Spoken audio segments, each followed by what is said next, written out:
ଆପଣ ପୃଥକ ହେବାର ଅଛି, ମନ୍ଦଟା ପୃଥକ ହେବାର ଅଛି। ଆପଣଙ୍କ ପୃଥକୀକରଣ ଜୀବନ ହିଁ ଖ୍ରୀଷ୍ଟିଆନ ଜୀବନ। ପ୍ରଭୁ ଆମମାନଙ୍କୁ ଅନୁଗ୍ରହ କରନ୍ତୁ।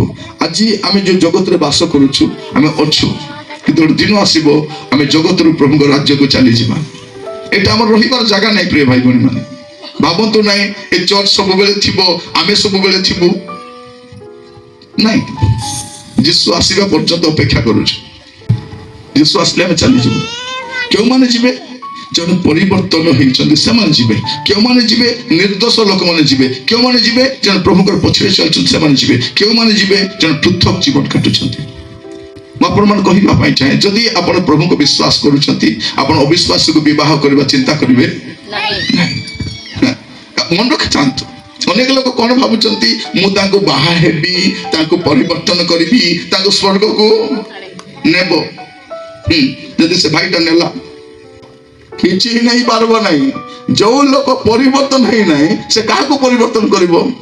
ପରିବର୍ତ୍ତନ ହେଇଥିବା ଲୋକ କେବେ ଅସମାନ ଜୁଆରିରେ ଚଚାଯିବ ଜୀବନ ନାହିଁ। ଆମ ପରିବାର ଲୋକ ତ, ଆମର ବନ୍ଧୁ ତ, ବନ୍ଧୁ ବୋଲି ବାହା ହେଇ ପାରନ୍ତି, କିନ୍ତୁ ପରିବର୍ତ୍ତନ କରିପାରିବେ? କରିପାରିବେ। ଆପଣ ଚେଷ୍ଟା ବି କରନ୍ତୁନି ସେଟା। ଅବିଶ୍ୱାସୀ ସହିତ ବାହା ହେବେ ନାହିଁ। ଯଦି ବି ସେ ସ୍ୱାମୀ ପ୍ରଭୁରେ ଆସିଲା କି ସ୍ତ୍ରୀ ପ୍ରଭୁରେ ଆସିଲା, ପରିବାର ଲୋକ କଣ ଥିବେ? ପୁଣି ଯିବେ ବଳକା ପୂଜା କରିବା ପାଇଁ। ଆଜିକାଲି ସ୍ତ୍ରୀ ମାନେ କଣ କହୁଛନ୍ତି? ତମର ଭଗବାନ ଭଗବାନ, ମୋର ନାହିଁ। ତମର ତମେ ମାନ, ମୋର ମୁଁ ମାନିବି। ହେଲା, ଏବେ କଣ ହଉଛି? ଏ ସ୍ତ୍ରୀର ପ୍ରଭୁ ଅଲଗାଟା, ଏ ସ୍ୱାମୀର ପ୍ରଭୁ ଅଲଗାଟା। ଏ ପିଲା କଣ? ସ୍ୱାମୀ ଖ୍ରୀଷ୍ଟିଆନ, ସ୍ତ୍ରୀ ହିନ୍ଦୁ, ଛୁଆ କଣ ହବ? ମୁସଲମାନ ହବ। ତାପରେ ସାରେ ଯାହା ସେ ଆଚ୍ଛା ହିନ୍ଦୁସ୍ତାନ हमारा बोला नहीं।